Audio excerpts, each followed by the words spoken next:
Woo woo! I think we're live. We're almost live. We're getting there live. Hell yeah. All right. I'm going to turn the sound off on YouTube. Okay, so welcome to watching this on YouTube. If you're tuning in right now, look at that. It's 7:30. Let's do this. All right. Thanks, Liz. Mm-hmm. Hello. Welcome to the reading. This is the first event from the Midwest Perzine Fest. We're hoping to have a in-person fest later this year, but right now we have a great lineup of readers for this event.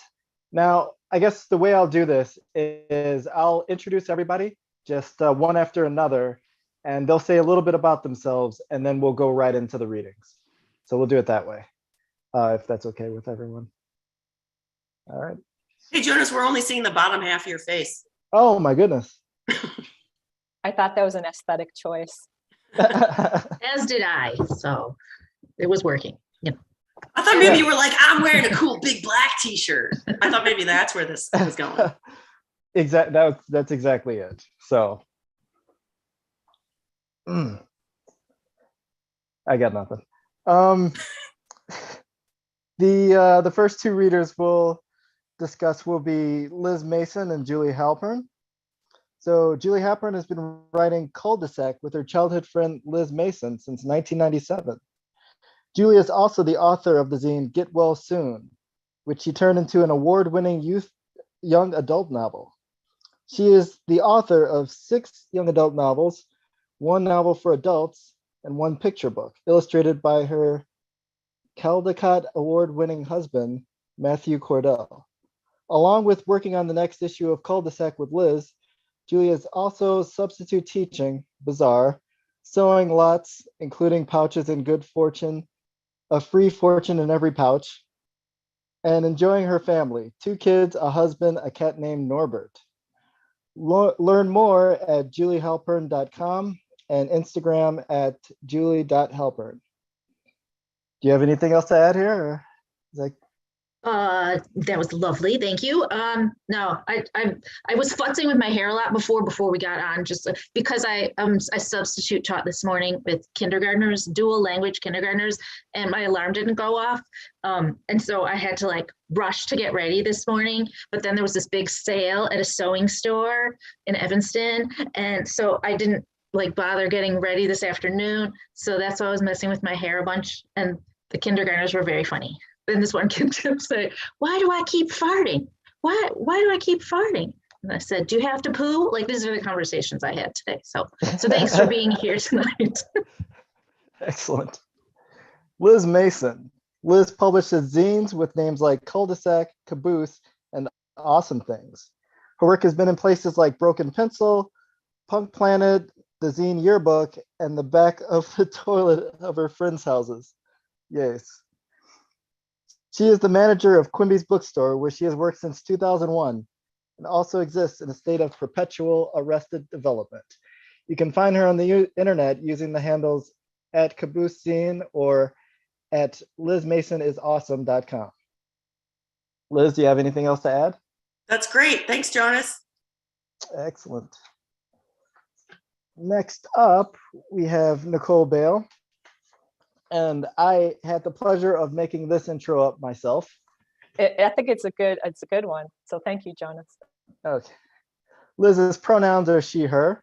Lives in Chicago with zines, or writes zines, collects stuffed sheep, and unknowingly went to school with Jonas in the 80s, where they both were members of the pioneer hardcore band Nathan Hell. One of those things isn't true. I will leave it up to you to decide which. I realized I didn't write anything about the zines that I write. So I write the Perzines pieces and A Visitor and Myself. And maybe while the band is not true, the unknowingly going to grade school together in the 80s is very true. I also sadly Yeah. don't really have much social media, so you can't follow me. You'll just have to find me somewhere. Maybe in Chicago, you'll see me at Quimby's. Wait, you have an Etsy store though, right? No, I closed it. Ooh, I know. controversial. Okay, I guess we can go on to Heather Anacker. Heather Anacker is a zinester, artist, seamstress, and aspiring Qigong instructor. What? I'm sorry, I am totally mispronouncing that. What's You're all good. It's Qigong. It's Qigong? pronounced very differently than how it's spelled. Yeah, my goodness. I'll have to ask you about that later. Yes. Her zines are a mixture of educational DIY information paired with personal essays and hand-drawn illustrations. Topics covered include scientific and spiritual explorations of plants and mushrooms, mind, body wellness, cats, and big feelings. She is the co-author of the best-selling Mushrooms Are Amazing. I just recently read it. Good stuff. And the Quimby's exclusive long arm stapler cozy. Heather currently cohabits with her familiar and lots of plants in Kansas City, Missouri. She used to be local and still misses Chicago. Right on. It's true, even though I put in that last part, especially for Cynthia. Nice. So before we move on to the next reader, what can you explain a little bit about the Oh yeah, so Yeah. Qigong, it's similar to Tai Chi. Think of like old people exercises, but in the very best way. Okay. So it's a mind, body, breath, movement, visualization practice. It's like a moving meditation. I find it very relaxing and it makes my body feel better. All right. Excellent. Okay. Next up is Lynn Monsoon. Lynn is a white, queer, trans, non-binary, polyamorous Chicago who knits, spins yarn, and makes zines in Chicago. They also have 2 ridiculous cats that live with them in Chicago. Oh, and they are also from Chicago. Did I mention that? Lynn, anything else to add? Only other thing is the 2 main zines I make are Butch Nor Femme and Walt Love Zines, and you can always usually find them at Quimby's in the front in like the queer bullshit section, like right by the door. Excellent. Next up is, well, I know them as Rust Belt Jessie, who is a cross-genre writer, small press publisher, zine maker, visual artist, and spoken word performer. They have been publishing their own and others' work in zines and books since 1994 and currently run Bone and Ink Press, a small press that focuses on boosting the voices of marginalized writers. They are the author of several books, most recently Wisconsin Death Trip and The Loneliest Show on Earth. They have been performing spoken word across the US and Canada since 1998, and their spoken word album, Self-Portrait with Ghosts and Trains, was released by Hello America's Stereo Cassette in July 2021. They were the 2016-17 Poet Laureate of Racine, Wisconsin, the recipient of the 2019 Howell Prize for Poetry, and served as the 11th Racine Writer in Residence from July-December to December of 2021. Find more at their website, recklesschance.net. There you go. Do you have anything else to add to that?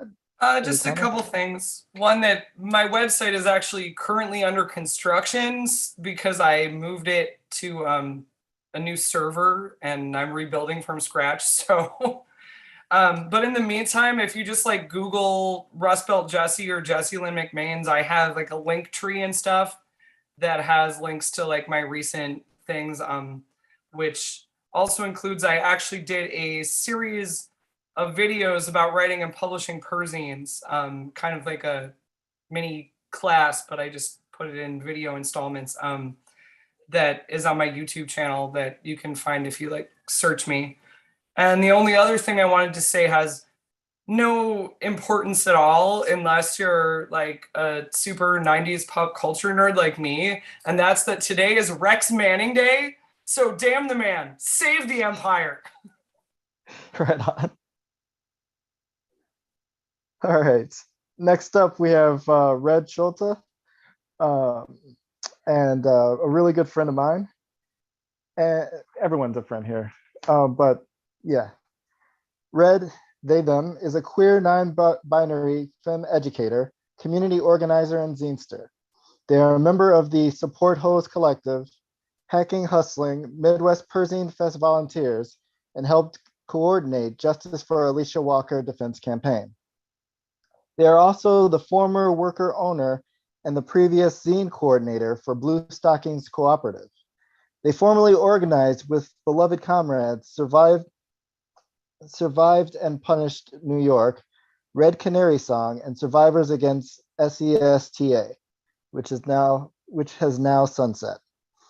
Red is keen on archiving protest art, curating community-focused exhibition spaces, and making zines that speak to sex workers' resistance, currently incarcerated comrade stories, and decriminalizing survival. Red, you got anything else for us? Oh no, that covers it. Thanks, Jonas. All right.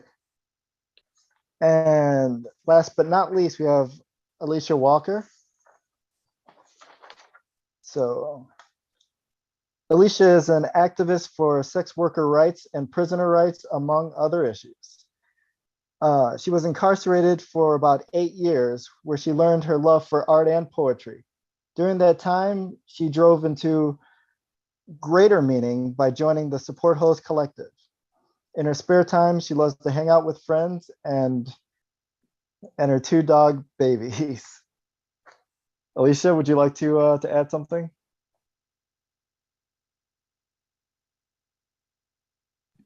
Hi, thank you. No, that There we sounds go. perfect. I love my baby. Sorry. Right on. Okay, I guess having all the intros out of the way, I guess we could just get right on started. So we will start with Liz and Julie. If you want to just take it away here. Thank you so much, Jonas. I'm so excited about this. I'm going to actually switch the view to speaker. Weirdly, on my computer, the speaker shows that it is Jonas. So, Okay. so I have to ask my other Zoom friends here, what do you see on your screen? Because then that's what YouTube will see. I see 6 of us. Yeah, I see Do all the you? squares. Okay. So, You, I Liz. see like the little squares at the top and then whoever's yeah. talking. Okay, cool. Then I will do I probably should have planned this like before I started doing this. You need to. Oh, I could do pin. I gotta pin it. I gotta pin it. There it is. But I don't know if that'll do that for everybody. No, I think I'm Yeah, literally I'm what looking about over YouTube? at YouTube back and forth. Perfect. This is the weirdest experience. Okay. All right. So my name is Liz Mason. I do cul-de-sac with my friend Julie Halpern, who is here this evening. Also, we've known each other since before first grade. So I don't know, what were we, like 5 or 6 or something? Yeah. Yeah. And we've been doing cul-de-sac since the late 90s. Jessie, you were talking about 90s pop culture. I think today is the day that Twin Peaks went on the air too. Anyway, yeah, fun fact. So me and Julie have been doing the zine since then, and we're still doing it, and we're going to be reading pieces from an upcoming issue, which is going to be the review issue. Before I do that, however, we're going to share a screen for a little slideshow. Look, it's me and Julie as tiny children. I'm on the right, Julie's behind Snoopy on the left. You're going to notice a recurring theme in just a moment. Next, look, it's me and Julie, slightly older. Julie on the right, me on the left, and Yogi. With the Hebrew Coca-Cola shirt that every Jewish kid had. Totally awesome. And then 1986. Welcome to 1986, you guys. Me on the left, Julie on the right, downtown Julie Brown on the right, wearing an MTV shirt. I don't know who that is behind me, but I'm wearing a Corey Hart shirt, which is hilarious to me. My childhood crush. And look, it's Philosophy Club in like 1988 or 9. 89, that's right. 89, yeah. Okay. So if you look all the way to the left, front row, second in from the right in the Fugazi shirt, that's me. And then Julie's standing behind me. This is the most preposterous photo. I know. Do you have the other one? The other No, I photo? don't. Oh, next time. That's too bad. Oh, wait. Yeah. Okay. So the piece that I'm going to read, I need to show you these 2 pictures first before I read it, so you can to have a little bit of helpfulness, and then I'm going to stop the screen share for now. But number 1, to your left at 7-Eleven, the Peeps Spring Latte. That's a thing. Also, hazelnut drip coffee from 7-Eleven. Okay, so it was very important that I shared that with you, because the thing that I'm about to read is called, from the upcoming cul-de-sac reviews issue, the junk food salad bar 7-Eleven drink reviews. I'm going to review 3 drinks for you. Our point was going to be that these are not like final versions. That first, Liz and I had just thought we were maybe going to read something from a past issue, and this is the issue we're working on. So these are parts of the articles from the upcoming issue, but not like the full Monty. Yes, if agreed. you will. Oh, P.S. If you want to order cul-de-sac, we have it at Quimby's, and we also have it at my Etsy store, which is Liz Mason Zines, I think. Yes. Okay. All right. So number 1. The 7-Eleven Peeps Spring Latte, also known as My Spring Ritual, size small. Like the Easter Bunny, the Peeps Spring Latte comes but once a year. You know Peeps, right? Those sugar-coated marshmallow treats. Imagine that as a latte you get from the hot chocolate machine, as previously displayed. The color is a creamy yellow pastel, like a weeping scrambled egg. It wouldn't take much for me to gross myself out on that point if I think about it too hard, so I don't. And I wonder why they went with yellow. When I think of Peeps, I think of pink. But would a pink beverage be any more or less disgusting? More importantly, does it taste like Peeps? If you squint hard enough, it does. It has what I can only describe as a fragrant caramelized essence blowing in the wind near the territory of Peeps. It's sweet and creamy with a hint of marshmallow. Not bad. I did enjoy it, but a size small is enough, especially if I'm also buying a bag of 7-Eleven brand habanero pineapple gummy candy, which is itself worthy of a top-notch review. I don't celebrate Easter, so the Peeps Latte is the closest thing I'll have to a spring ritual, especially seeing as how I'm not into coloring eggs.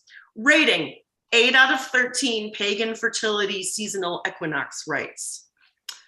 Number 2, hazelnut drip coffee, size medium. I do love 7-Eleven hazelnut coffee. It's made as regular drip coffee poured into a carafe once it's brewed. Why would I drink black coffee when I could have a fun flavor in it? I will say there is a tangy aftertaste to it, though. I would expect a fun flavored coffee to be sweeter, but the only way this would be sweeter is if they put sugar in it. Now, they do have hazelnut creamer, as well as many other delightful flavors, but don't be fooled. That is cream and sugar, and if you're looking to be low calorie and fat-free, that is not your option. Though, if you're buying food and drinks at 7-Eleven, I question your commitment to healthy eating. I know you're asking why, with so many other hazelnut coffees in the world, would I drink the one at 7-Eleven instead of somewhere more delicious like Panera? Well, I don't know what kind of fancy debutante ball you think this is. You city slickers come in here, think you can take over the place with your electricity and indoor plumbing. But here, you get what you get. Rating, 8 out of 10 steaming hot carafes of novelty flavored beverage. All right, number 3. And you're going to be asking, why am I not drinking a Slurpee? Because number 3 is 7-Eleven vitamin Slurpee size XL. Technically a medium. I don't need to review regular Slurpees. Everybody knows they're delicious. It's the vitamin ones I'm reviewing today. Vitamin Slurpee has electrolytes and half the calories as regular Slurpees. I started with orange and then saw there was a strawberry vitamin one. So I put some of that in there too, like a Slurpee suicide. I meant to get a medium size, but when I pulled the cup out from the medium dispenser, it was actually an XL cup, which I neglected to notice at first. And I thought to myself, wow, vanity sizing has gotten out of control. One thing I've always loved about Slurpees is their consistency. Like somebody took crushed ice and downgraded it to ice crystals. I read somewhere that the chemical they use in Slurpees to get that consistency is the same chemical they use in antifreeze. Is this true? I have done zero secondary research. I tried the vitamin Slurpee on Free Slurpee Day. You know what that is? It's on the date of 7/11 every year. Get it? 7/11? All Slurpee stations on July 11th look like a bomb hit. Machines are broken, cups and straws are everywhere, coated in a sticky goo, and it reminds me of that Ali G line, the tragic events of 7/11. Because I'm me, I have this instinct, and I'm not proud of this, that's weirdly hipstery about the whole thing. I'm like, nobody pays attention to Slurpees until they're free. Like, somehow 7-Eleven has become this underdog and not one of the most nightmarish chains of capitalistic consumer junk food egregiousness rotting the American palate with its lamestream chemically enhanced unhealthfulness engineered for addiction. I'm ridiculous about the whole thing. The 2020 7-Eleven Free Slurpee Day during COVID was weird. Because I have the 7-Eleven app, I got a notification that to minimize any sort of crowd, I could come in any day during July and get one free Slurpee. But 7-Eleven HQ clearly didn't communicate that to any of its stores, because when I showed up to get my free Slurpee, I had probably the weirdest customer service experience I've ever had. And months later, I am still unable to make any sense of it. Okay, so I brought my Slurpee to the register on July 1st, and I showed the guy the announcement on my phone, and he went, oh, and then rang me up for the Slurpee anyway and said how much I owed him, totally ignoring the conversation we had 10 seconds before. And I said, okay, guess I'll pay for it then, even though the app said, and the guy goes, we'll just bill your phone number. And I was like, that's not how this works. It's not like you're a hotel charging it to my room. And then he said, true story, let me give you my phone number. And I was like, why would I want that? And then I just paid full price for the Slurpee because what the fuck? In all, I got about halfway through the Slurpee and had to ditch it. Not just because of the taste, but also because I was walking down the street drinking it, navigating with a mask on and off between sips, and I was holding my phone, and it was a pandemic, and I thought somebody might cough something into it, and it was just too much. So the experience of drinking a Slurpee during a pandemic equals 0 out of 10 7-Eleven app rewards, would not recommend. But this is supposed to be a review of the actual vitamin Slurpee. So let me tell you that it tasted like a chemical fruit salad that combined Tang with Splenda. Though even still, even a Slurpee full of fruity chemicals is better than no Slurpee. Or is it? I definitely had a stomach ache later. I guess if you want vitamins, you should probably just buy a bottle of Smart Water.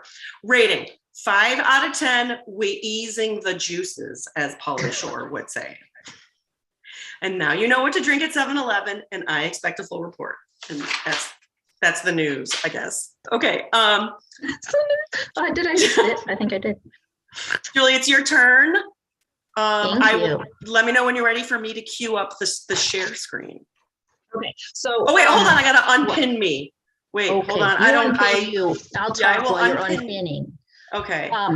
So I reviewed. I'm like a pop culture junkie nerd, and I go to all sorts of conventions and meet all sorts of celebrities. And so I wrote a review article about meeting people, and I was rating the awkwardness and all of that of my different meetings of celebrities. I did not put my ratings in, and Liz didn't when we practiced, and then she did, and now I feel stupid that I don't have my ratings. Oh Because they were really good, Liz. I liked the Oh, I'm sorry. Anyway, I guess I'm so sorry. rating. It's okay. Oh, look at you can see my ring in my glasses. Does it look weird? And sorry, I'm distracting myself. But so I guess you just have to read the issue, and there are like way more celebs in the issue, but that's what I'm reading about. Strategic marketing. Yes, there we go. Tell me when you're ready. Okay. I can start. Can I start reading like the first paragraph? Yes. Just go. keep that picture up. Yeah. All right. No. That one, it's too fast. I didn't I'm see the sorry. intro. Like All right, it's one. me That's good. drinking. Oh wait, That's no. good. That's perfect. That's my first celebrity is Liz. Celebrity interactions rated. I love me some weird celebrity meet and greets. Back in the day, you could go to a convention and see any number of famous or not so famous stars standing behind a glorified buffet table. Hand them some cash, and they would kibitz with you for as long as you wanted, or until the next adoring fan arrived.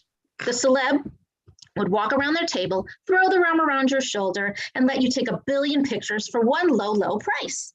Celebrity interactions are certainly less fun and spontaneous these days, what with Comic-Cons being so prevalent and celeb photos and autographs becoming a big business.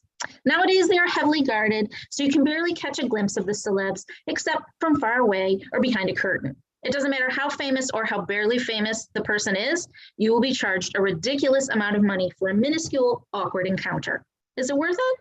Sometimes. Read on to learn about my many, like way too many, celebrity encounters. Number 1, Ethan Hawke. That's not Ethan Hawke. I have been an admirer, cringer of Ethan Hawke since Dead Poets Society during my freshman year of high school. I've seen his movies. He is a really fine actor. I've read his books. He really wants to be a serious author. I like the way he is attractive, yet tries to look schlumpy and talented, but doesn't want to be idolized as a celebrity, but also most certainly loves all of the attention and is probably pretty sleazy, seeing as he cheated on Uma Thurman, but then he wrote a book about an actor with all of those qualities, including cheating on a perfectly hot wife.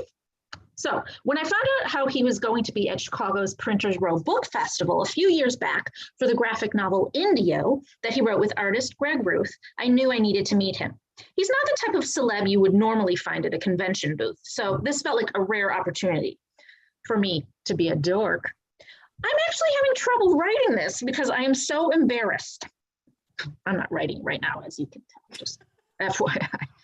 Even though nothing embarrassing happened. I was cute, you can see in the pictures. I had my hair all pretty with these French braid things. I think I actually had them professionally done, I will have to admit. You had your hair professionally done for Ethan Hawke. I like having braided hair, it makes me feel fancy. You know, obviously I'm hair obsessed. Okay, he looks semi-interested in me as I'm talking in the pictures. Wait, you can't, don't jump ahead to the pictures until I'm at the part. All right. Sorry, the pictures my friend Beth took, and yet I feel like such a goober that I cared enough to do this with the hair, especially now that I'm saying that. I said something about how it felt like I was meeting an old friend, and then I moved on to Greg Ruth, who happens to be published by the same publisher who published my novels. And I saw Ethan looking impressed, by that. Yeesh. I need to move on to the next person before I melt into a puddle on the floor. Edward James Olmos and Mary McDonnell. I'm a huge Battlestar Galactica fan. I would go as far as saying it is my favorite show of all time. I love the setting, the characters, the music, the actors. Oh my gosh, I love it so much. So when I saw that Admiral William Adama, I said it wrong, and President Laura Roslin were going to be at C2E2, how could I not meet them? Sadly, I wasn't able to attend their panel because my kids were little at the time, as you can see.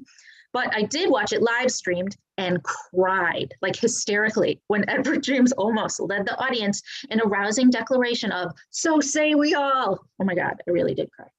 For paid celebrity photo ops, they keep the celebs behind a curtain, and you only see them when you are next in line for your picture. They normally shoo you in and shoo you out without a moment to talk or fawn.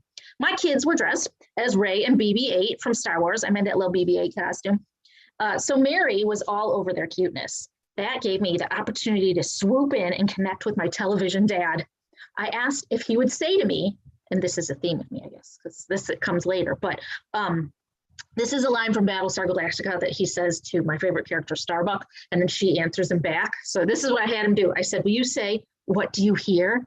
He was so sweet, as I probably cried, and we faced each other He put his hands on my shoulders and said, "What do you hear?" And I shouted, "Nothing but the rain, sir." Okay. Ian Ziering.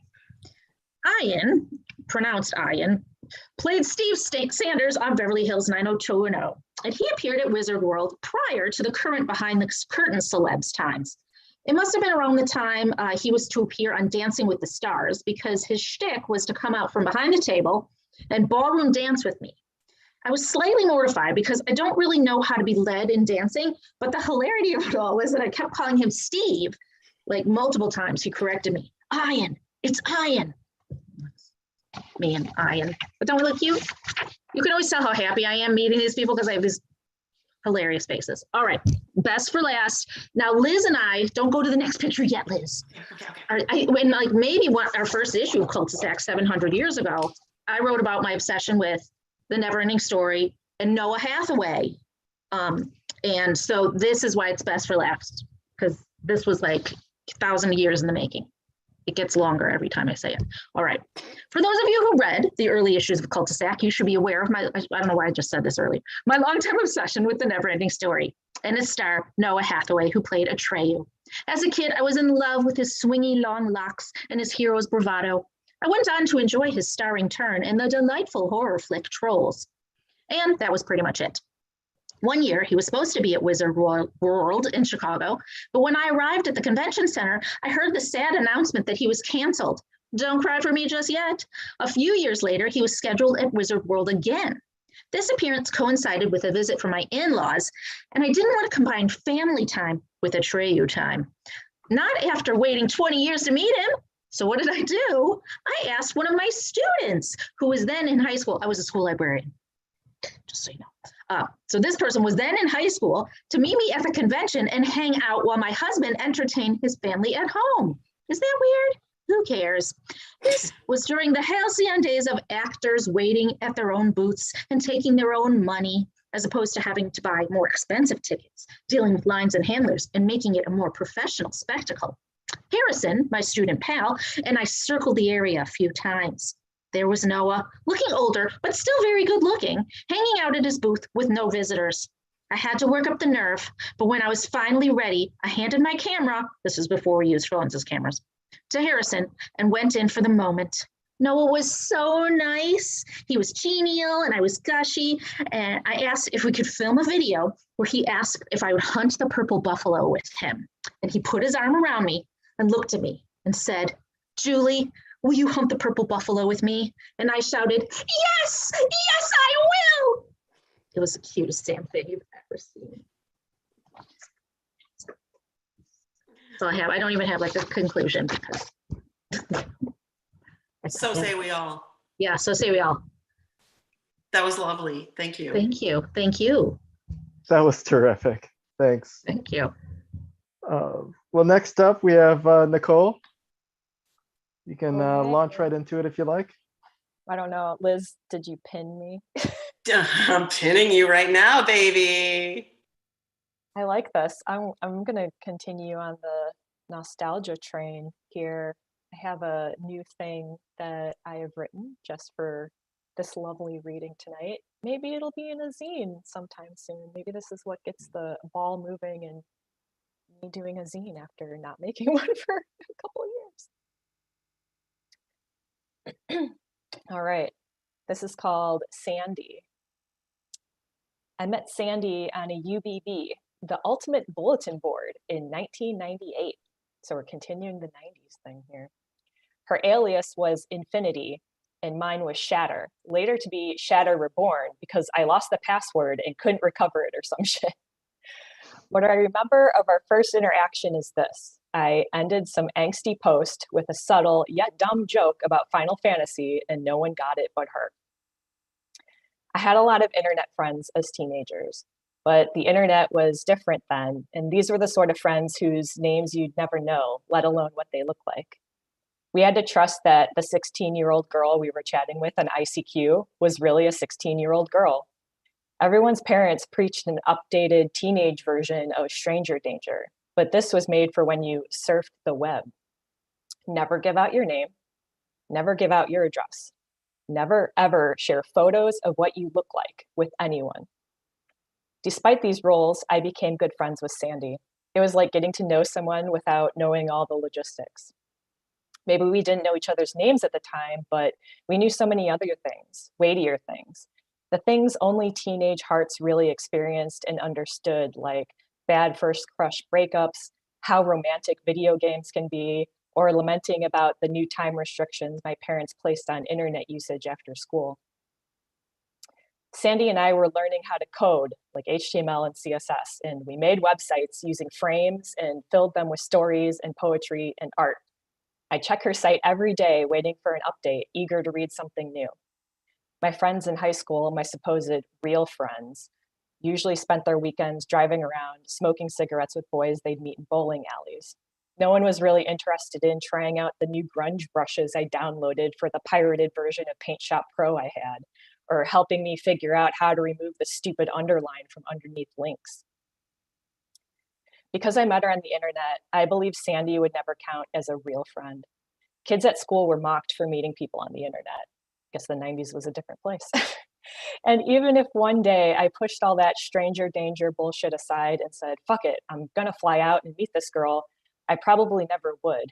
Coordinating chat time over ICQ was difficult enough. An actual visit would have been out of the question. Sandy lived in Western Australia and I lived in the Midwest. I understood that internet friends would come and go depending on what I was into or what they were into at the time. It was a revolving door of people to chat with, or who had websites to visit, or later on had blogs to read. This fear of abandonment was extra true in a time before social media, before there were these large centralized locations to collect friends, or I guess now you just call them followers, because sometimes the forum you built friendships upon would vanish overnight or would be deactivated because the owner wasn't into hosting it anymore.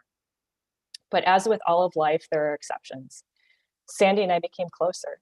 Our friendship endured. Into our 20s, we kept blogs, live journals, and when we had more personal stories to share, we'd send emails. We watched each other grow up without actually really watching, becoming more sure with ourselves and in our relationship with others in the world. She became a homeowner, and I moved out of my parents' house. That was when we started writing letters. She was no longer a stranger. In late 2009, I received a small package of zines. One was Sandy's, the rest were from other people. I thought you'd like them, she said. I had never seen zines before. One of them helped make a decision to quit my job and to figure out what the heck I wanted to do with my life. Could I write? Could I finally make it as a writer? Spoiler alert, it was the third issue of Obeyed, and no, I couldn't make it as a writer. Months later in 2010 was the first Chicago Zine Fest. I was unemployed. I drove from Indiana with a friend. I made a zine, I made some trades. Perhaps I briefly met some of you. I was a different person then, we all were. I made more zines, I drained my bank account, I had an existential crisis, then got a job in Chicago. From there, I had a hellish commute for 3 months from Indiana. Then I moved, I dated, wrote zines, broke down, wrote more zines, got therapy, got stable, grew support systems, and then made some really great friends, and I've been here ever since. And if it weren't for Sandy, I'm certain none of this would have happened. I turned 40 last weekend. You can see the balloon in the back. A few days prior, I slipped a letter to her in the mailbox. She turns 40 this year too. Our friendship has lasted so long, and while we may not send or receive correspondence as much as we used to, we never lost the other to the unpredictable tides of life or the internet. Dear Sandy, with you, vulnerability is easy. You know me, all of me, where I've come from, and maybe even where I'm going. You have uncanny foresight. Walking this road with you, albeit from a distance, is comforting. I'm glad we're friends, and I hope we continue walking in all the decades to come. With all my love.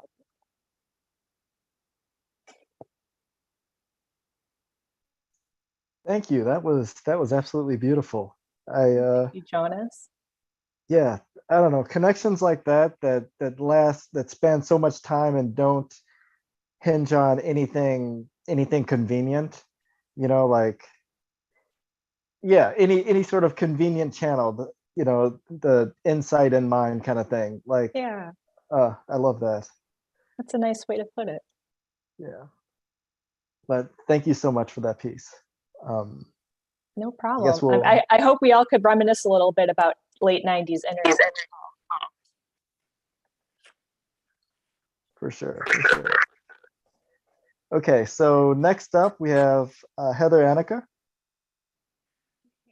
And I just also want to say that was really beautiful. I was very moved. So Oh, thank you. thank you. Yeah. I'm going to share a piece that I wrote for Behind the Zines number 12, and it is titled Vicarious Joy. Finding a way out of the trap of competition, comparison, and criticism. And it's more about difficulty in making friendships than actually having friends. So recently I met a fellow zinester who seemed really cool, and I got the feeling that maybe we could be friends. And then comparison and competition set in, along with a side of jealousy. I started getting all crazy in my mind, making judgments about them based upon a few sentences that I read on that they wrote on the internet. And it might seem counterintuitive, but in my experience, this kind of competition is actually the underlying feeling is one of being not good enough. This form of self-aggression. The same is true of criticism of yourself and others. They all come from this place of unworthiness. Either I'm not good enough, so I need to put someone else down, or their work somehow invalidates my own because I'm not as cool as them. When I'm feeling okay, or even good about myself, I don't feel the compulsion to compete with, compare myself to, or criticize others, or at least not as much. It's only when I'm coming from this place of feeling like I'm not enough that I get caught up in it. And social media can be a really toxic place when I'm in this headspace. It makes creeping on other people's lives way too easy. Scrolling through and seeing all the cool stuff this person was up to made it oh so easy to then compare myself to them and beat myself up for not trying harder or being as involved with the zine scene. This is not the first time this has happened. I meet someone who is seemingly awesome. Oh, their zines are so cool. What? They help run a zine fest. They run a distro. They, are somehow involved in this way that I think is really cool. And then I find myself getting this competitive, almost territorial feeling towards them. But why? Sure, they are cooler and more accomplished than me, but so are a lot of people. Maybe it's because we're around the same age. So it touched my, I should be further along at this point in my life sore spot. That's probably part of it. Another thread of continuity in all of my one-sided zine rivalries have been with people who are more deeply involved in something that I was on the periphery of and wanted in on. Whatever the reason, I was totally jealous. How come their work gets more attention? Why are they accepted to zine fests and distros that reject me? Why are there so many more people at their table? Was their work that much better than mine?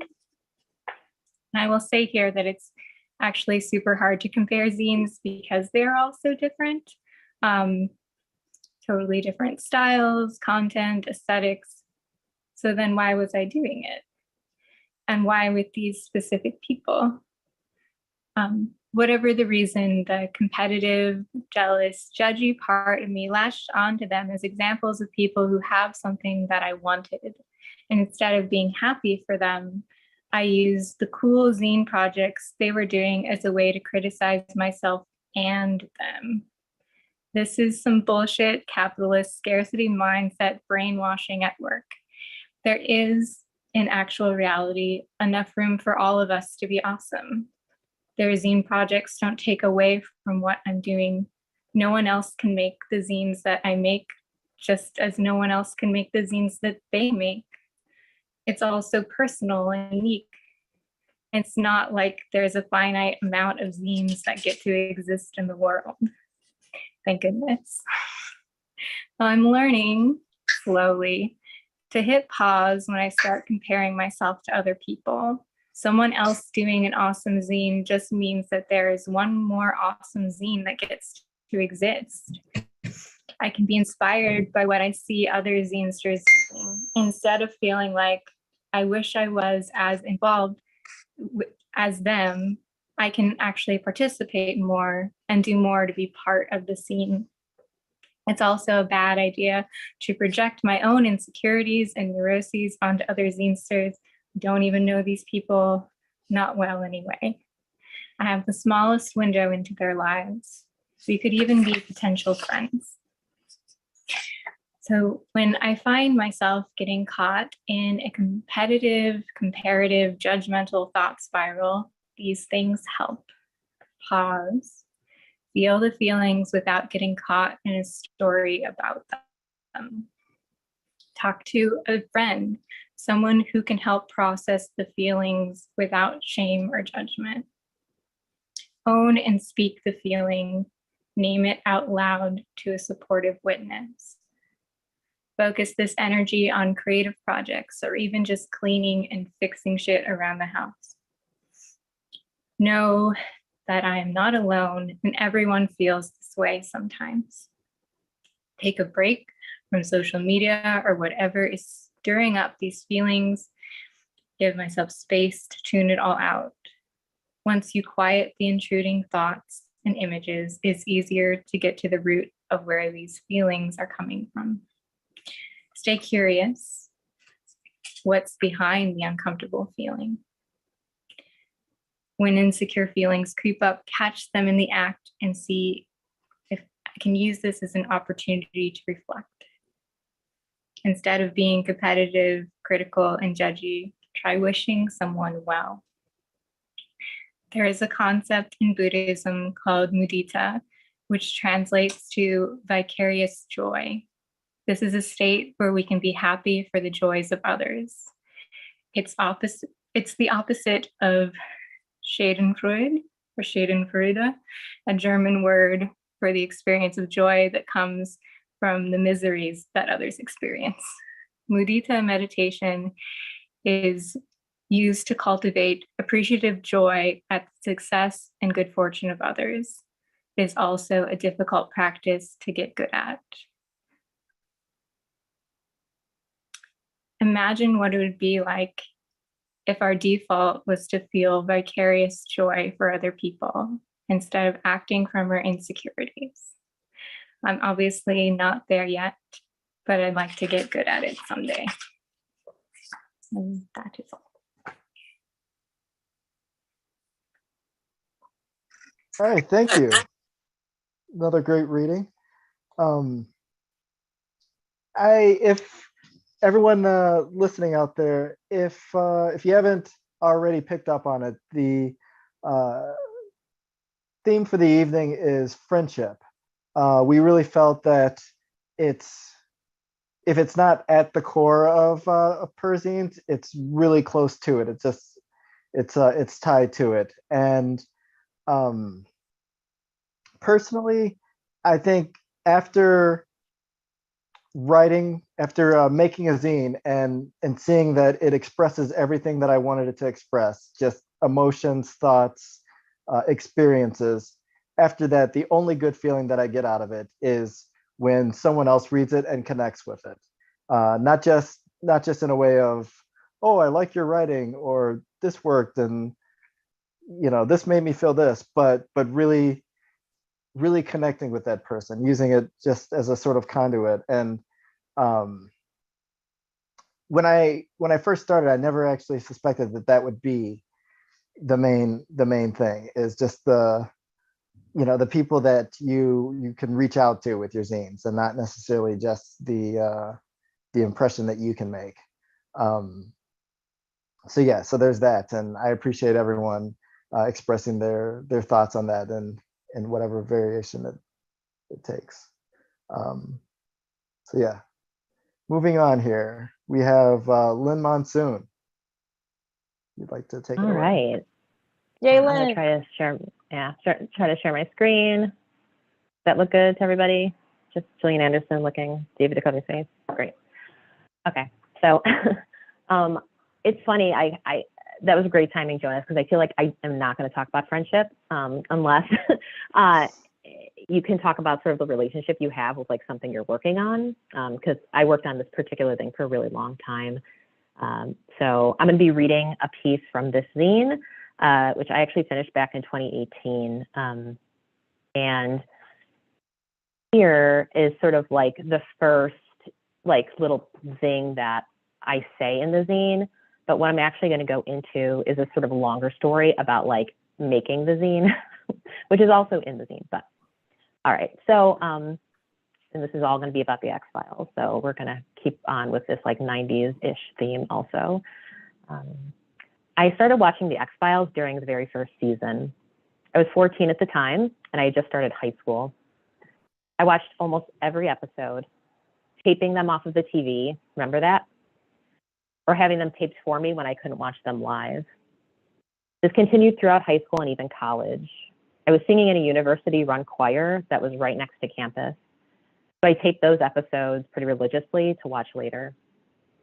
I'd also buy any magazine that had an article about the show. I don't know if people like really, who are like younger really remember that, but like buying like a TV guide because they had a feature, or buying like just random magazines that you would never buy because they were talking about a show you liked. So, and of course, like, and I'm sure people remember who are around my age, remember some of these pictures.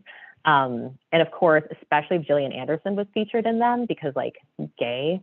And when we first got the internet, while I was in my last year of high school, the only thing I really remember doing online was like either chatting with a few friends on AOL or looking up X-Files bullshit online, right? I saw the first movie in the theater, but I didn't watch the show consistently after season 7. The last 2 seasons didn't hold the same allure. I did, however, purchase the VHS releases, which for some reason I remember having like the entire seasons, but then when I look back, they actually just had like a handful of episodes. And I eventually replaced them with the DVD versions. And once the series ended, every now and then I would rewatch it, or I would pick like a random episode. The Ghost Who Stole Christmas with Lily Tomlin and Clyde Bruckman's Final Repose were 2 of my favorites. I saw the second movie at the theater, and eventually I got an X-Files tattoo. And in early 2015, they announced that they were going to come back for like a 6-episode like mini season that would end the following year. And around that same time, a relationship I'd been in for 5 years just started like falling apart. We broke up in April of 2015, but had to live together for 4 more months. I wish I could say that that was the first time I'd made that mistake, but it wasn't. And I had a lot going on besides that. My cat, the best cat ever, who I have 2 tattoos for, had cancer. And I was taking her to radiation, stressing out about her not eating and just crying a lot. I also had a coworker who was being like actively hostile towards me, and we literally sat right next to each other. And then I was also trying to get rid of stuff before I moved and figure out how I was going to be able to afford to pay for an apartment on my own. And aside from my self-care of choice, which is just like making fucking lists all the time, I needed something else to focus on, something to help pull or push me through the coming weeks. A project that would allow me to feel a sense of accomplishment, but wouldn't require too much like emotional energy or mental energy. And so I started rewatching the X-Files from season 1, and then writing, well, handwriting, which yes, I'm sure anybody who like makes zines right now is like error. And it was a stupid choice for a lot of reasons, because then I had to go back and type them all out.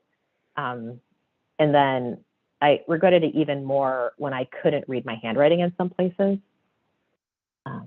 And so I ended up going in, I was just like writing quick reactions to the episodes. I'd come home from work or wherever I'd been, or just wake up first thing in the morning and put on whatever the next episode was. I did most of this while hanging out in my tiny bedroom with my 3 cats in those months before the move. I got through the first 8 seasons, the first movie, and the Lone Gunman spinoff in that time. And this project, like writing this zine, really helped me get through a really difficult time. And I'm so grateful for like the fact that I was able to like work on it. It took me a while to get through the final regular season and the last movie. And in that like time period, the new season kind of came and went. I also moved into my new place. I had another 5-year relationship end, polyamorous. So like that timing tends to happen. And 2 of my 3 cats actually passed away. I spent about 1.5 years like purposely being single, figuring out a lot of things about myself and what I wanted my life to look like. And so this project was there through all of that too. When I finally started physically putting this zine together, I made things more complicated for myself once again I always like make cut and paste zines, but I also wanted the backgrounds to kind of fit with at least something that was written in one of the reviews that were on that page. And I think cut and paste people know that that's hard to gauge if you are typing out the words and then printing them out and then laying them out. It's hard to figure out like how much text is actually going to fit on each page. But I figured once you're in this deep, why not just keep going, right? And so after finishing season 10, I finally laid the majority of the zine out over a New Year's weekend. It was the perfect project to do while the wind chill was like -25. And plus season 11 was going to premiere in just a few days. And season 11 was not great, but whatever. I don't think excellent was the point. And, maybe the same should be said for this zine that I made. It took me about 3 years to finish. And I hope that the energy and care I took in putting it all together is apparent. And while The Exiles is just a TV show, it's also something that's been part of my life for almost 30 years. And I hope that anybody who ever picks up this zine enjoys it, because I absolutely loved creating it. Well, aside from seasons 8 and 9. That's it. Those are my cats. Well, thank you. Yeah, what I really like about this reading is for every single one of you, your presentation is just making me remember what I love about your zine. Like I love all your zines. I've been reading them for years now, and yeah, this just makes me happy to. It makes me want to finish this event and then just go into my zine archives and read your zines over again. So I'll say it many times during this event, but thank you so much. And I was also a big X-Files fan too, as you know. All right, next up is Jessie. If you'd like to just go for it. Absolutely. So this is actually the first half of a longer piece, which is going to be going in the next issue of my zine. I initially thought I'd just like write a piece and read the whole thing, because I wrote it brand new for this event, and I thought I'd be able to read the whole thing, but I get wordy. So this ended up just being the first half. But in any case, I first met Seth at a party at my apartment in the spring of 2004. It was one of those parties where you barely get to talk to your friends or connect with anyone new, because 100 people filter in and out and the place is packed wall to wall with bodies, and someone decides that it'd be fun to ride their bike down the back steps and then they're bleeding. And someone else is asking if the cake is vegan, and someone is ranting about hot sauce and crime think. And someone says, we should listen to Gang of Four. And someone else says, no, we should listen to the Dead Boys. And then there's an argument about music. So I didn't really talk to Seth the night I met him. We were introduced and that was it. It wasn't until a few weeks later that we became friends. One night in late April or early May, Maggie and I visited Waylon and his boyfriend at their squat in the old Ashland Avenue bridge house. We hung out with them for a while, graffitied cryptic messages in red and gold, avoided the raccoons, took in the place and all its dank river smell and glorious squalor. When a bunch of kids we'd never met showed up, we retreated to the control tower. We passed a bottle of Jack back and forth, rolled cigarettes, sang Tom Waits songs which echoed odd and lovely in that stone room above the Chicago River. Some of the kids came up to say hey, but they seemed nervous and didn't stay long. Maybe because we were a couple of creeps sitting in a tower, growling out songs about God when he's drunk and murdered sailors and hellbound ladies of the night. When a big group of our friends and acquaintances arrived, Waylon told them that Maggie and I were in the tower and they all came up to say hello before going off to make their own graffiti marks or film queer porn or just party. Seth was there, and not only was he not freaked out, he said, "Oh my God, are you singing Tom Waits songs?" And then he taught us his Tom Waits impression, which became ours too. "There's a dead bird in my coffee, 2 hookers and some ketchup, and gravy on my cigarette all across this lamppost night." He sat with us for a while and then left. He was part of the porn crew, but he came back not too long later. "I'm supposed to be one of the fluffers," he said, "and I'm just not feeling it. Sucking all that dick, and what do I get out of it, you know?" I knew right then we'd be good friends, and he said, "I really wanted to talk to you 2 more at that party. As soon as I saw your room, I knew we'd be good friends." He commented on the decor Maggie and I had in our shared bedroom, which included photos of Maggie and me making out and photos of one or the other of us naked. "We put those ones there to weed out the square dudes," I told him. "We figure if a dude wants to bang one of us but can't handle the fact that we occasionally make out or that we do pinup modeling sometimes, then good riddance. That sounds so much like something I would do. Too bad it doesn't always work. So many dudes pretend they're okay with that kind of thing when they want to get you into bed, but as soon as they do, suddenly they're not so okay with it," he finished for me. Ugh, I know, right? The 3 of us ranted about dudes for a bit, passed the bottle of Jack around. Then the conversation turned to the Riot Girl and homocore bands we'd all listened to when we were first getting into punk, then art, queerness, poverty, everything. "I just can't believe the 2 of you," Seth said. "You're badass artists, you're into the coolest shit, and you're drinking whiskey straight from the bottle. I am so in love with both of you.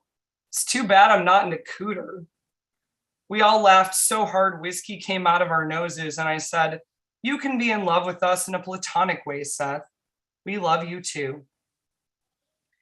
Over the next 10 months, we saw each other often. We rarely made plans to hang out. We had the kind of friendship where we just showed up at the same places. Seth would drop by my apartment and we'd get stoned on the roof or dance in the rain. Or I'd drop by wherever he was crashing at the time to see if he wanted to go wander around Clark and Belmont or Wicker Park, grab an afternoon beer or 3. We usually wound up talking about our relationship woes. Both of us had similar issues with a lot of our casual hookups.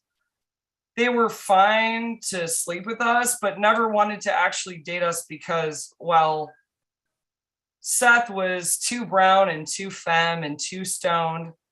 I was too wild and too scruffy and too drunk. We were both too poor and weird to be the kind of people most of our lovers wanted to take home to meet the parents. And of course, the guys and girls who did want to seriously date us were never the ones we were that into. Or Seth would tell me about some horrible thing a guy he was into had said, and then we'd talk about how much emotional and sexual labor so many men, queer or straight, expected from us. Or we discussed the exacting beauty and body standards that came with being a girl type person and with being a gay man, how we'd escaped some of it by being punks, but still felt sometimes like we just weren't hot enough. Other times, We ran into each other at parties and shows. At parties, we'd commandeer the stereo and put on the cramps, do stompy, sexy, hip twitch dances. When the sun went down and the moon came up, we'd get fucked up. Ooh, we smelled good, that excellent stench of unwashed crotch and dirty denim and leather, like bad boys and girls should. Man, you can keep your rewards. We'd just as soon stay sick. At shows between bands, we stood around smoking cigarettes and discussing the sizes of guys we slept with, joking that we should start a punk band and call ourselves the Size Queens. At parties, at shows, we got wasted, high, threw ourselves into the sweat and pulse of the pit, or danced wild in strangers' kitchens and living rooms. We scared the shit out of straight and gay men alike and loved each other so queer, femme, five-finger discount, anarcho chic. About the only times we ever planned to hang out were the times we met up at the clinic to get tested for STIs. It helped to have someone to sit with in the bland yet hideous waiting room to talk about mysterious junk bumps, like, I'm pretty sure it's just an ingrown hair, but, and seroconversion, like, don't you get a little freaked out every time you have a fever? Someone to sit with and brace ourselves for the lectures. Both of us were high risk. He was a man who had sex with men. I was a queer person who sometimes had sex with men who had sex with men. Both of us were sex workers, and I was a former junkie and still occasional intravenous drug user. Both of us practiced safer sex 99.5% of the time, but there was that other 0.5%. So the nurses liked to lecture us, tell us to do better. And then they'd ask me why I wasn't on birth control, and I'd have to explain again that hormonal birth control made me suicidal, and please just give us our tests and our free condoms so we can get out of here and go get day drunk. And that's it. Right on. Thank you.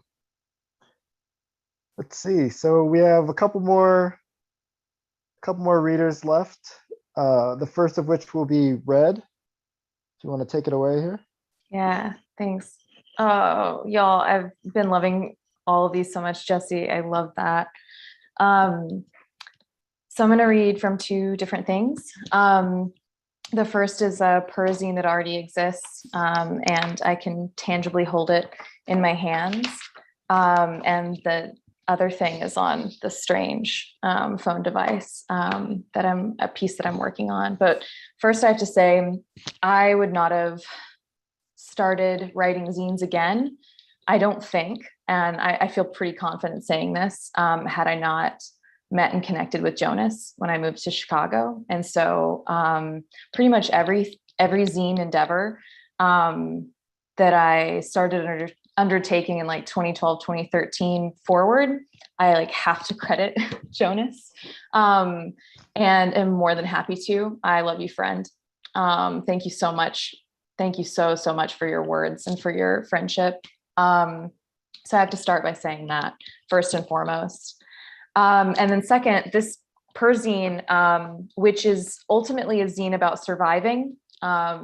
It's everything from abusive relationships to being in a cult to myself, you name it. So it's some really heavy shit. And I have to give a special shout out to my dear beloved friend, Nichole, who read the damn thing first when I put all the text together, and then looked at the images with me as I was collaging them, and was really there with me. And Jonas was not far behind Nichole in hearing about this damn thing and supporting. And so, yeah, need to start out by saying that. So the piece I'm going to read from this first is from the end, really. And it's kind of how I decided to wrap this whole experience up. My thank yous. Y'all helped keep me on this earthly plane. Thank you for climbing into a Ouija's photo booth and making out with me. We were hopelessly mismatched, but those were really swell moments. Thank you for holding my hand and for the $1.50 whiskey gingers at Dorothy's, RIP. Thank you for going to see plays with me and for telling him I didn't deserve to hurt. Thank you for offering to bring me flowers, even though you couldn't make the event. Thank you for being my ride or die, my best friend, my confidant, for encouraging my slut ever, for being you, for always telling it like it is. You saw what was up in such plain terms. Thank you for telling him he had a shitty mustache. Thank you for being the best, most supportive roommate and friend who validated my feelings and backed me up. Thank you for continuing to love me and make time for me. I'm so grateful that you survived too. Thank you for coming to visit, even though it turned into a mess. Thank you for listening and for the good shit. Thank you for being a true blue pal. Thank you for the great sex. Thank you for almost always not being weird. Thank you for the cigarette and for sharing your story. I respect you so much. I'm so thankful you're in my life. Oh, thank y'all for being the best fur children, my constant companions and doting dogs. Your nuzzles and knowing looks filled me with a drive to care and remain present for you. Thank you for being my friend, watching scary movies and checking in. Thank you for your zines, your encouragement to make mine, and for your survival. Thank you for letting me cut your bangs and for being so damn kind, for your wit and barstool philosophizing. Thank you for sending me that screenshot so that I could perform my Hudson River ritual.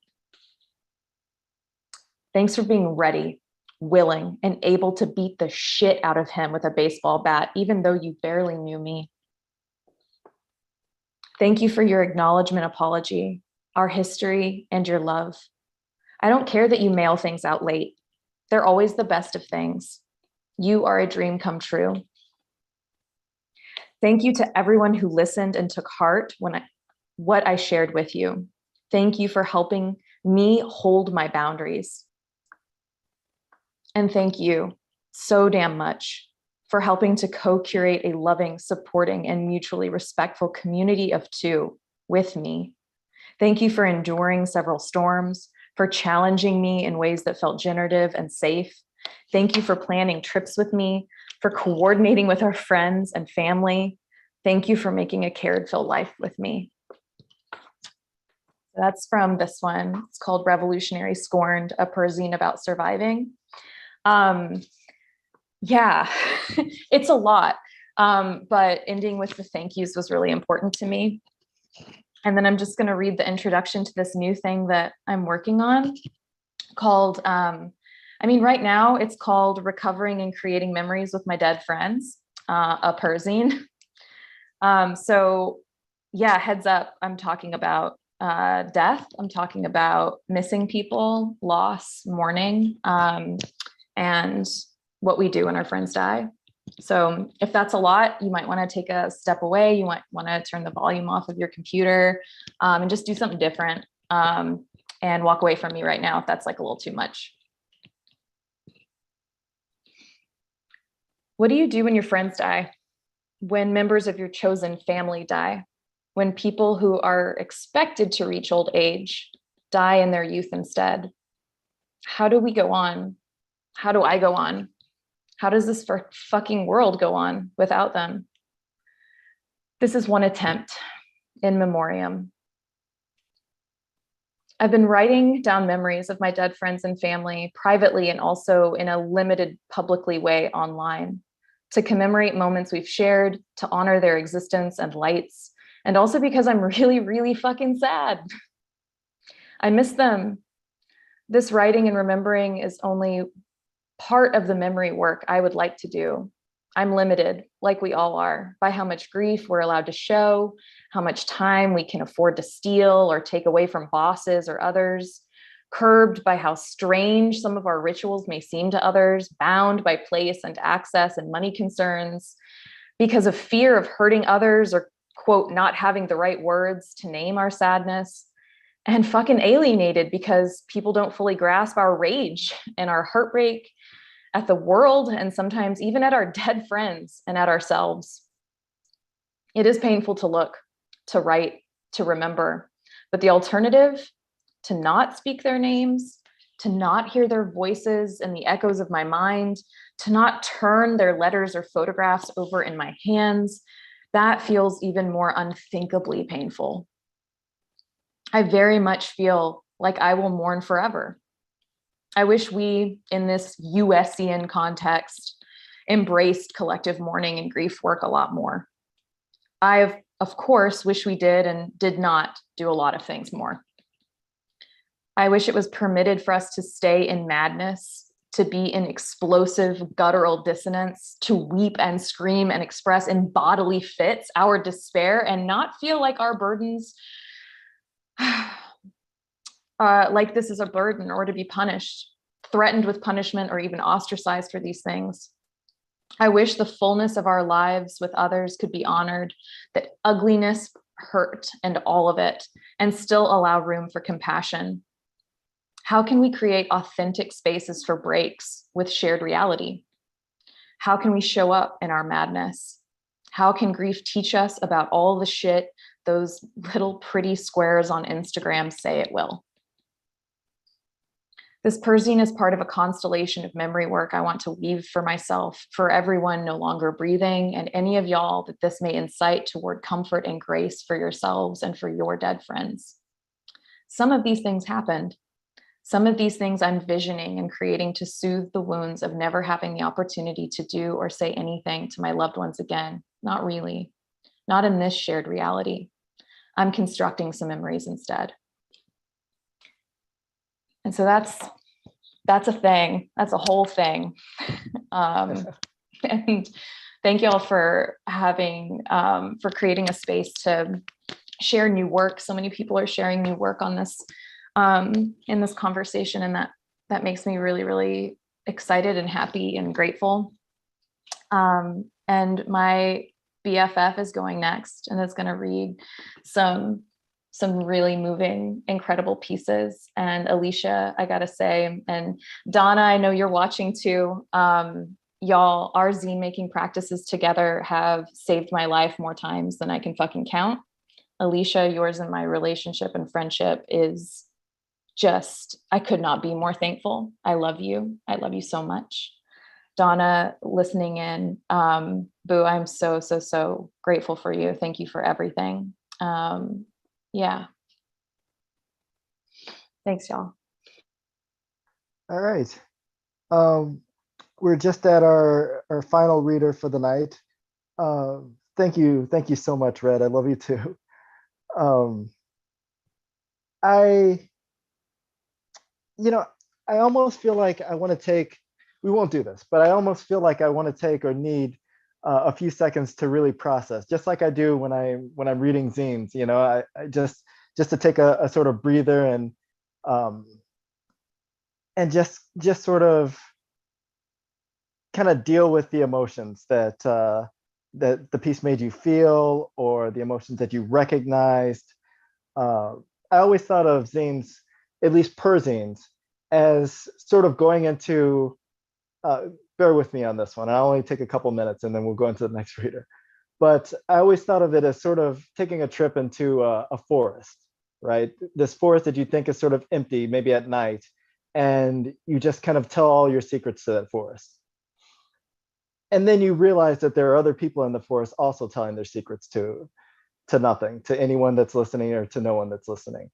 And you meet these other people just through those little voices in the forest. And yeah, I've just been kind of thinking about that a lot, because that sort of sense of community, that quiet community, is something I never actually realized was the case when I first started making zines. And so yeah, it's just something I appreciate that I wanted to bring up, and we can end off with our final reader of the night, last but not least, Alisha. If you want to take it away here. Hey, So yeah, just thinking like telling like the secrets and stuff that just really clicked with me because as you guys know, I was formerly incarcerated and during that time, like having all those like bottled up emotions and not really having like an outlet or a place to let them go was really, really hard for me. And so after like spending time, after like being inside and like organizing with like Britt, and it just became, they encouraged me to be able to let my emotions out. And I feel like that's like one of the major key components of our relationship is because no matter what, they've always pushed me like to dig deeper, do more, listen to my inner voice, and just be who I wanted to be no matter what. So sorry. They're just during that time, it was just a really dark time. So these pieces that I'm going to read is actually from poetry that I wrote while I was inside. And we put it together. It's called A Survivor, Alisha Walker. And they're just like poetries and stories and art that I made while we were organizing with support holes. So I'm sorry. I'm gonna go ahead and read my first one. I'll give you like a little bit of like a backstory. I had a friend that really betrayed my trust when I was inside, and this kind of to them why I was processing all the feelings that I was processing, which is why I hold the relationships and the friendships that I have now so dear, because it's really hard to come across the people that genuinely care about you and know that that will be there for you in your darkest moments. It's called Loyalty. Loyalty is hard to find, even harder to keep. The price of loyalty ain't cheap. Sacrificed my heart for loyalty, gave away my life, willing to die for loyalty. A figment of my imagination, my best friend needs reincarnation, sitting in the dark confused, trying to put the puzzle pieces together, only to come up with, I've been used, abused, abandoned, I'm confused. I thought I seen the bigger picture. You were my wife/sister. For you, I said, fuck them. Look where you are, look where I am. And you have the fucking nerve to reach back for him? Fuck me. You were my best friend, but now I see all you ever was my spot. Did you succeed? You're not a flower, but a weed in my flowery pot, not the kind to enjoy, but the kind that spreads deceitful seeds. You were supposed to be stronger, better than the rest. Remember all we've been through, all the tears we shed? For you, May, my blood, I would have gladly bled. You couldn't even show up for court, not one appearance. Your testimony would have been short. All the jury needed to do was hear it. Just one thing, that's all you had to do, to save my life, to free me, fight. For me, give me that chance, you could have made it right. But instead you ran, disappeared into the night. Is that what you wanted all along? Keep me from being a picture? This is the loyalty I received from my BFF wife and sister. We had goals, we had plans, but like I was there for you, be there for me. Prove your love, give me your loyalty. So you kind of see during that time, it was like a lot of emotions. I went from love to misunderstanding to hurt to back to why can't you just be my friend? Like I was your friend. So, and sometimes relationships are confusing, but yeah. This one is called A Cage Within a Cage. And it was during a time when I was segregated and seg, and I felt like everything was taken away from me. At that moment, I didn't really see too much. I was kind of like, it was like in the middle of my breaking point while I was inside.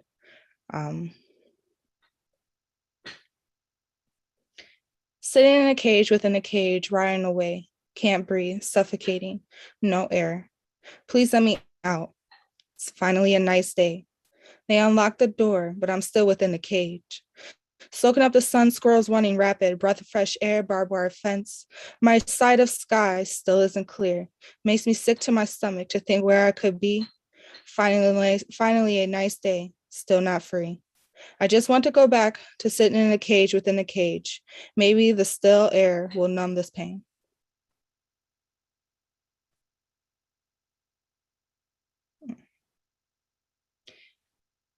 And a lot of that time I spent like thinking about like my life and like things, like growing. When you sit inside and you do nothing but think and overanalyze and go back about your past and things that you could have done and things you could have changed or coming to terms with what really happened.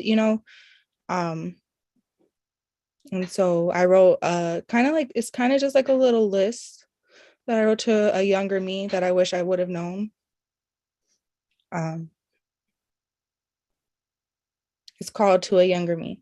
You are precious. Their burdens are not yours to carry. Pain is a part of growing up. Don't look for someone to validate you. Sexual attention isn't the only attention. You're not wrong. That feeling isn't right. No one should touch you, only if you want them to. Daddy has issues that have nothing to do with you. Mommy is angry from her past mistakes. You are beautiful. You are smart. You don't have to hide it. You are perfect. Let the world see you as you are. Those aren't scars or ugly imperfections. They are birthmarks. Gorgeous markings from your heritage. You can laugh out loud and free. You don't have to hold it in. And I love you. So, yeah. Sorry. Thanks, guys. I'm going to take a little break. Thank you. Thank you. I think that was a perfect way to end off the reading. Thank you to all of you. If I didn't comment on your reading like directly afterwards, it's probably because I was just lost in it, you know. Jessie, like yours, I was completely into the story. No matter how long it was going to go, I was right there, and it was great. I also, just as a quick aside, I also felt that at least one day, well, maybe no more than one day, in a person's life, they should be able to speak like Tom Waits. Just one, you know. But yeah, that's that. And thanks to all of you for reading tonight. Thanks to everyone that's listening or watching on YouTube. We really, really appreciate it. Thank you to Quimby's for hosting this event. This has been terrific for me, at least, just sitting back and watching it all. Thank you to Caroline Cash, who did all the artwork for the promotional stuff for the event. It turned out really, really beautifully. We liked it. What can I say? We're hoping to, we can't actually reveal the date yet, but we're hoping to have the fest happen sometime in the fall this year. So be on the lookout for updates about that. In the meantime, if you care to donate, of course, it's suggested, but never obligated.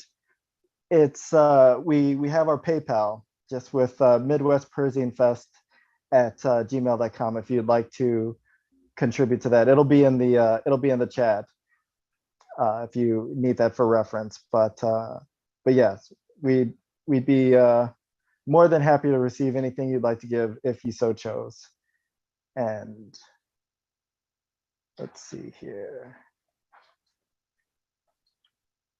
I believe that's all we have for tonight.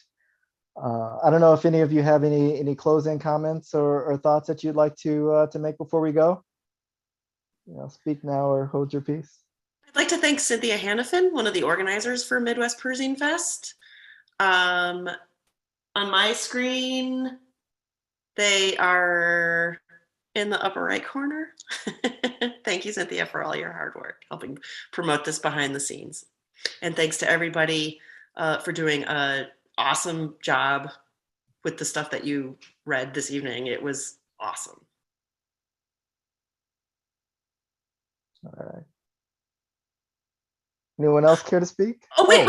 Please. Well, where's Midwest Perzine Fest on the web? Yes. Well, we can be reached. We have a Facebook page that's Midwest Perzine Fest. We're on the Instagrams, also Midwest Perzine Fest, and we could be found at Twitter at Midwest Perzine Fest 2, I believe is the handle. So yeah, we could be found at all those places. We have a website that's coming up very soon that you'll be able to check. It's still under construction, I believe. Yeah, I believe those are the ways to get updates on everything for right now. So thanks for asking. So yeah, I believe that that about ends it up. So Awesome. Thank you so much, Jonas. Yeah. Thank you to everybody for reading. Thank you to everybody for watching. And we look forward to seeing you at Midwest Perzine Fest in person someday in the Yeah. future, maybe. Yeah. Have a great night. Take care.